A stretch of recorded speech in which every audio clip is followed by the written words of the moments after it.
Welcome to That's Good Sports. I am Brandon. The world was reintroduced to Ryan Fitzpatrick, and we should all start to have hope for a better 2020 because of it, Perna. It was billed as a heavyweight bout, even though these two teams are barely featherweights. Great marketing, though, by the NFL for the beard versus the mustache. I think the beard is a cooler look, and I think guys that grow mustaches a lot of times have patchy sides for their beards. Grow a beard with no patchy sides. But I'm gonna have respect for my elders. Especially when they're much, much elder. And the winner and still facial hair champion is Ryan FitzMagic. Beard beats mustache. It's an important feature of who I am, so... The important question today, though, is what is your favorite Ryan Fitzpatrick post-game look? Or fit, as the gin douchers say. Your choices are the bloody chakra, which is definitely Deepak Chopra's favorite. Then you've got Ryan Fitz-Jackson, or the new Ryan Fitz-Andy Reid. Obviously, dressing like Deshaun Jackson is one Fitz that will be hard to top. But I sort of like the neon pineapples because I can match Fitz blow for blow even better than that Jackson look.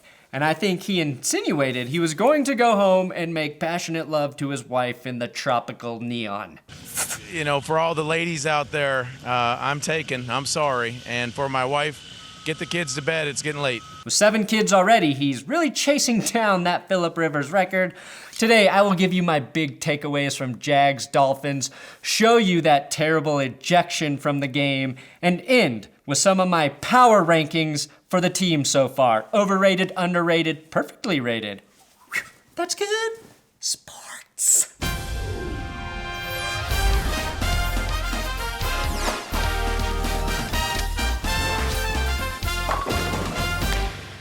Please subscribe to this YouTube channel. If you do, I'll put my shirt back on. I do have Patreon shoutouts for Justin Morgan, All Hail King Henry, Please Make 2020 End, Curtis Crum is a stud in fantasy football, Kyle Rickert, and Good Gracious, a $200 donation by Benevolent Pats Fan 420, easily my all-time favorite Patriots fan. You are the best. You are the best damn Pats fan I've ever seen. Patreon.com/ThatsGoodSports. That's how you support this channel. That's how I put my shirts back on. We offer exclusive weekly game pick videos on Patreon for all $5 donors. So make sure you check it out. All right, we've got a little Thursday Night Football to recap. The beard versus the mustache. I can't imagine 2 quarterbacks I would like to fuck more than Minshew and Fitzpatrick. I mean, have a beer with. And I loved seeing them trade facial hair jabs in the media leading up to the game. As a man who has rocked both a mustache and a beard, I can confirm women hate them equally if you're not rich or taller than 5'10". Here are my 3 big takeaways from TNF. 1, it happens every year. The inevitable FitzMagic breakout game, and it happened against Jacksonville. Now, Fitz hit on his first 11 passes, extending a 20 for 20 streak dating back to last week. He only missed 2 passes total, threw 2 touchdowns, and ran for another. FitzMagic was the Dolphins' second leading rusher behind Myles Gaskins, who owned the opening drive. He proved that the beard is mightier than the mustache in the most dominant 160-yard passing game we have ever seen. And although Gardner Minshew wasn't bad, he turned the ball over twice and couldn't get enough out of an underperforming receiving core, sorely missing DJ Shark. The same way Tyrod Taylor's lungs sorely miss not being stabbed by doctors. So my conclusion, everybody loves Ryan Fitzpatrick. Not a statistically amazing performance, but people will rally behind him when he balls out, when he shows that an old man can still run and juke guys. And if he's not America's favorite QB right now, I don't know who is. Certainly not Mahomes. But thank you for returning, FitzMagic. Takeaway 2, James Robinson is the best find in Florida since Carol Baskins, who ironically made sure nobody will ever find her last husband. Now, Robinson was the Jaguars' leading receiver with 6 receptions and 83 yards, and unlike Chris Conley, didn't have any terrible drops. He also rushed for 2 tutties and had 46 rushing yards on 11 attempts.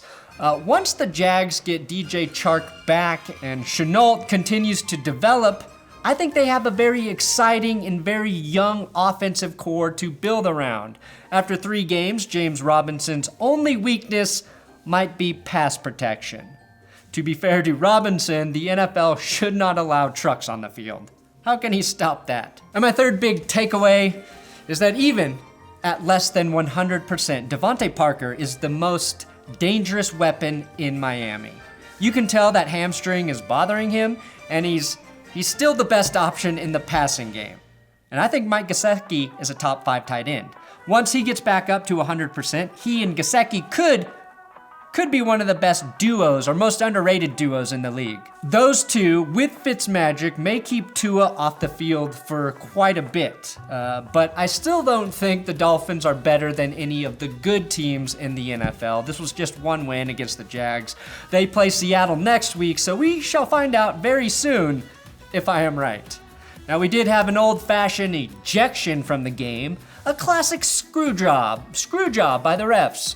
Not quite the screw job the officials in the Lakers game gave to the Nuggets, but maybe the most cowardly ejection we have seen since, well, week 1 with Jamie Collins accidentally headbutting a ref's chest. Cuckoo Cachoo, Cam Robinson, not to be confused with James Robinson, whose grandmother did sleep with Dustin Hoffman in that movie about student loan debt. But Cam Robinson, the big Jaguars lineman, was ejected for this. You can't shove a ref's hand off your body at the bottom of the pile, Cam. If we learned anything from Mrs. Robinson, it's that you're supposed to just lie there while the older, more experienced person touches you however they want. And here's to you, Mr. Robinson. Jesus loves you more than you will know. Whoa, whoa, whoa. But the small man ref fucking hates your big strong arms. That's all this is, right? A ref with small man syndrome, something the NFL should start screening for. I'm pretty sure a 23andMe can identify the need to compensate for physical shortcomings. The NFL, under no circumstances, should be giving small, weak men power over bigger, stronger men, because they will abuse that power every single time. Is this the softest ejection I have ever seen? Yes. Is Cam Robinson a key part of that already dicey Jags line? Yeah. Did this change the game? No. FitzMagic was like his glorious face-hanging Yeti in full bloom on Thursday night.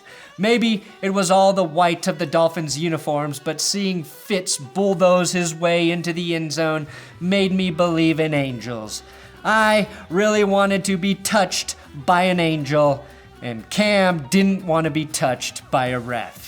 Now, Mike Gesicki, who found the end zone just once after amassing 27 fantasy points last week, is doing really important work off of the field.